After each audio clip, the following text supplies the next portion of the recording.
Les matinées gourmandes, c'est la 9e édition. C'est en fait une initiative qui a été mise sur pied par la MRC des Mascoutins en collaboration avec des producteurs locaux pour mettre en valeur les différents produits locaux du terroir de notre région.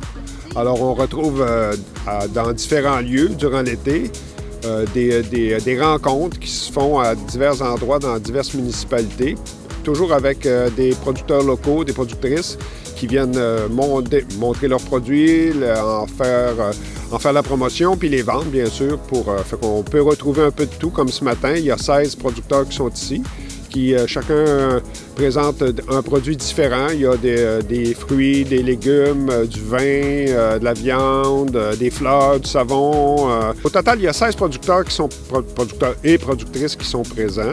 Alors, ils sont chacun présents avec une très grande variété de produits. Il y a du miel aussi, comme il y a des fleurs, il y a du savon, de la viande, des légumes, il y a du vin. C'est assez surprenant de voir tout ce qu'on peut retrouver dans notre région. Et puis, il y a quelques artisans aussi qui présentent des produits plus des foulards, des tucs, des choses comme ça. Puis, il y a même du thé puis de la camomille qui proviennent de jardins, de producteurs qui ont leur jardin puis qui produisent eux-mêmes leur petite tisane pour vous réconforter.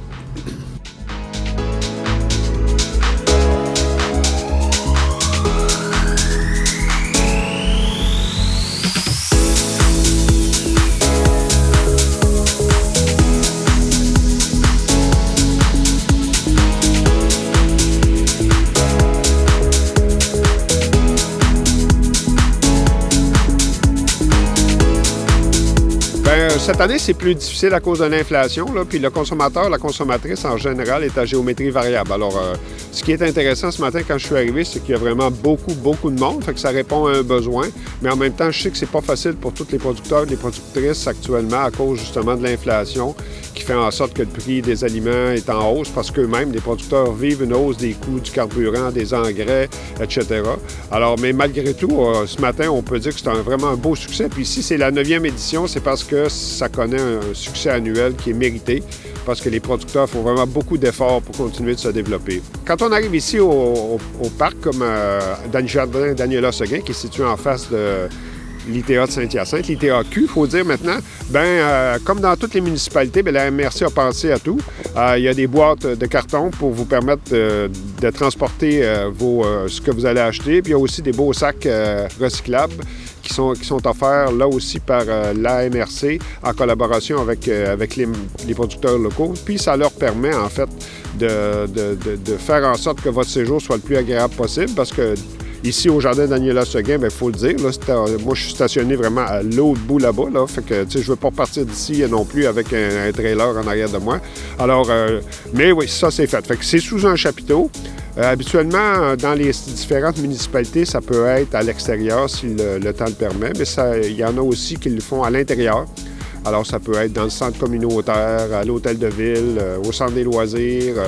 Le but, c'est toujours le même, c'est qu'il y a quand même beaucoup de producteurs locaux dans notre région. C'est surprenant. Puis ces producteurs locaux-là, c'est difficile pour eux d'avoir accès au marché. Fait que une initiative comme les matinées gourmandes, qu'est-ce que ça permet? C'est que ça permet à ces gens-là d'avoir des facilités, d'avoir un endroit, d'avoir quelqu'un qui fait la promotion de l'événement aussi, parce que ça, on n'y pense pas, mais quand on produit soi-même ces produits, ça veut dire que le matin, on se lève, on va au champ, on récolte ce qu'on a besoin pour aller au marché, on part avec le pick-up, le camion, le véhicule, on arrive au marché, on passe la journée là, on revient le soir. Le soir, là, faut débarquer tout ce qu'on a rembarqué le matin, puis le lendemain matin, on recommence. Fait que plutôt que d'avoir à louer un espace, les gens, ils s'inscrivent aux matinées gourmandes, puis en s'inscrivant, ils peuvent se déplacer. Ils fournissent eux-mêmes leur équipement, les tables, tout ça. C'est pas fourni par la MRC, les gens doivent arriver. Il y a des tables qui sont là prêtées, mais s'il y a des congélateurs, comme chez Brovin en arrière, là, qui est un producteur